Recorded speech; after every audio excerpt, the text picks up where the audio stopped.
Okay, so Fender have updated the player in the year 2024. I bought this one from Gear for Music specifically because I wanted to get a kind of experience that you would get on average by a Fender player. If you wanted to get a more reliable experience, I would I would buy it from Peach Guitars because they actually open every box and set up every guitar. Another level of QC and check and experience.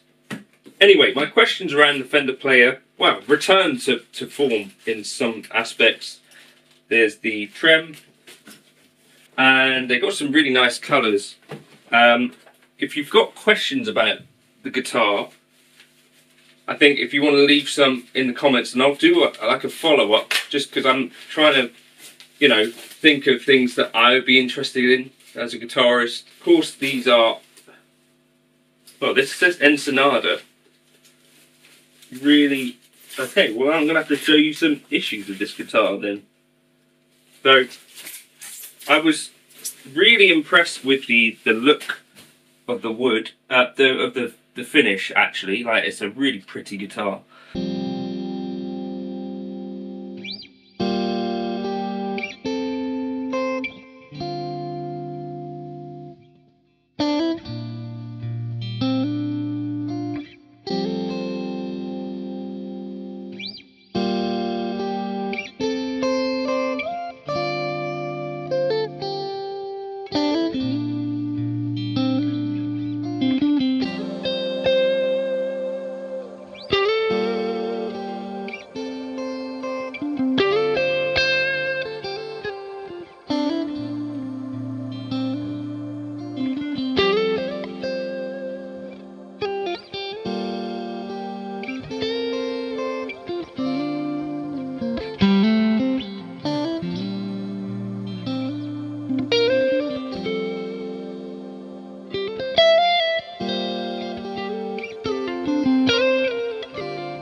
Summarize, or the short bit that I may even chuck this at the front bit of the video, I think it's a beautiful looking guitar, and that's something that even like the PRS Silver Sky SE I don't think looks as pretty as this. The Sire guitars don't. There's something so aesthetically pleasing about this. It kind of looks like a beautiful toilet. No, I really love this colour, to be honest with you. My favourite colour is green. Anyway, the negative sides for me with this particular example, which is not going to be the same for every player, obviously, this E string has like a bit of sympathetic kind of sitar style ringing, which I think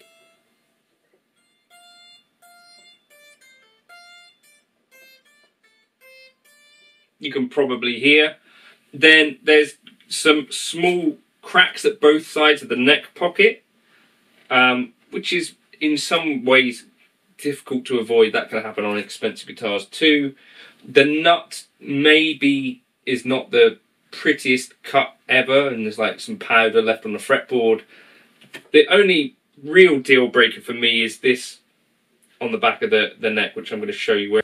Oh, it weighs £7 and 11 ounces as well, which is within the realm of, I think, where you'd be looking to expect a guitar like this to fall.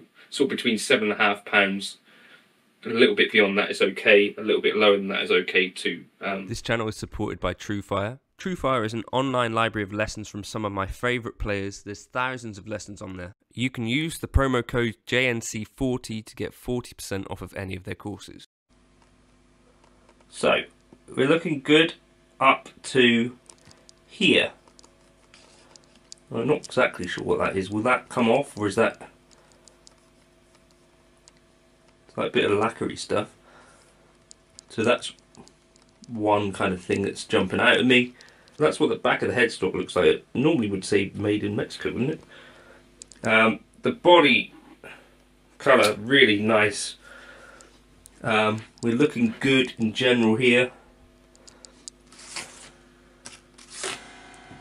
The board is looking quite nice.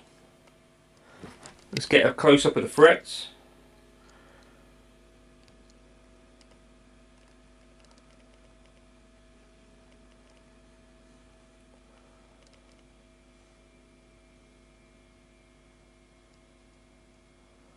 Certainly looking the part. Fairly, you know, you've got some stuff around this nut where that's done. Really pretty headstock. I guess let's plug it in. Not particularly happy about that. It's kind of just flaking off. Get another close up of that.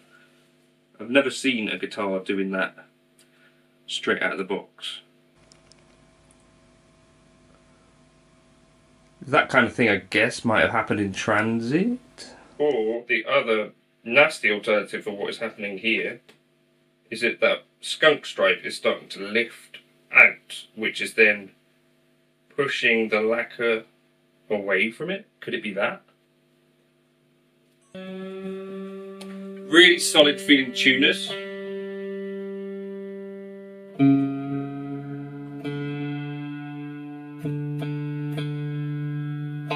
player that I used to have would have had non-vintage style tuning stuff.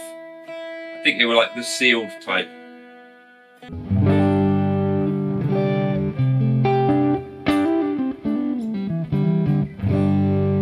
Got a slightly rolled fretboard edge, which is quite comfy under the hand.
There's something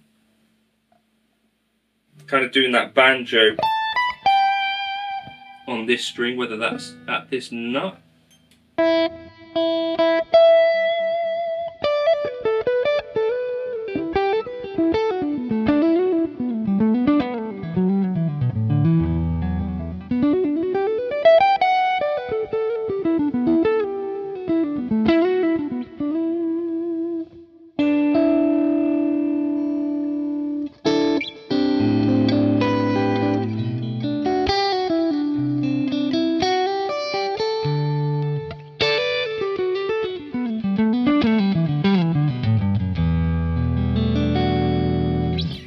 The neck, definitely on the slimmer side. I would prefer, I think, like the Silver Sky SEs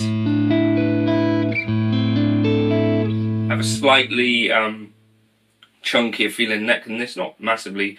The roll fretboard edges definitely feel quite comfy. I'm not feeling as much in the way of sharp edges on this fretboard, which some Fenders that I've felt kind of did have that as an issue. Pickups seem to be sounding pretty decent.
Okay, so that is a bit of a worrying issue for me on this particular guitar. Obviously, not all Fender players are going to come out of the box perfect, or not all guitars in general. I guess that's why it might be important to buy from somewhere which is going to, you know, check the stock before it's sent out to a customer, or you're relying on Fender QC. Quite a thick steel block on the trem. It's probably not steel, but alloy or whatever it is. 22 frets. Yeah, in general, I think that's quite a tidy guitar. Perfectly decent. Finishing is pretty good. Although, you know, I think I would have said something like classic vibe seems not too far off of this. A nice satin feel to the neck. Again, you know, the Squire classic vibe anniversary that I had, I feel like was at sort of this level of quality. But great to see rosewood back. Great to see the rolled edges, and about £700. What would you get? I mean, you get Silver Sky for about 600. I feel like that's definitely in the ballpark of this level of quality. I've tried 3 of those. None of those really had any issues except for breaking the string on the E. So that might have had a burr in it. But they didn't say Fender on them either. Play it for a couple more days. I think this is going to have to go back because of that skunk stripe lifting. I have to say, in terms of looks, I think they've really nailed it. That is a beautiful looking, to me, guitar. The nut, you know, a little bit of sloppiness there. We've got, I don't know if you'll be able to see it, but a pocket crack there. And there. Which is not the end of the world, but this part here, I don't think is the sort of thing that you'd want on a new guitar. But again, these things happen.